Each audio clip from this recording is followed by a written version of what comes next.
আজকে কি করলেন?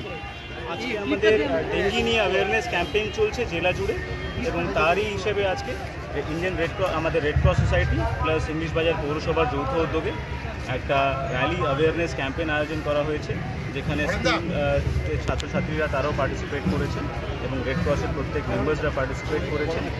আমাদের যেহেতু ডেঙ্গি কেসেস বাড়ছে, আমরা বিভিন্ন অ্যাক্টিভিটিসের মাধ্যমে ক্লিনিং অ্যাক্টিভিটিস থেকে শুরু করে লার্ভিসাইড স্প্রে থেকে শুরু করে গাপ্পি মাছ ছাড়া থেকে শুরু করে আরও বিভিন্ন অ্যাক্টিভিটিস সরকারি নির্দেশ অনুযায়ী সেটা করছি, এবং তারই পার্ট হিসেবে যে আইসি ক্যাম্পেইন মানে অ্যাওয়ারনেসগুলো বাড়ানো, তারই হিসেবে আজকে একটা র্যালি এখানে শুরু করা। স্যার, যদি কোনো নেগলিজেন্সি যদি পান কোনো এলাকায় যদি ডেঙ্গু বাড়ে কি ব্যবস্থা নেবেন? আমাদের যে আছে কালকে স্পেসিফিক যে পঞ্চায়েত এবং ওয়ার্ডসগুলোতে বেশি ডেঙ্গি কেসেস হচ্ছে তাদেরকে স্পেসিফিক মিটিং এবং মান্থলি ক্লিনলিনেস ক্যালেন্ডার করা হয়েছে, সারা মাস জুড়ে ক্লিনিং অ্যাক্টিভিটিস হচ্ছে। আমরা আশা রাখছি ডেঙ্গি কেসেস কমবে। যদি নেগলিজেন্সি যদি পাওয়া যায় স্যার?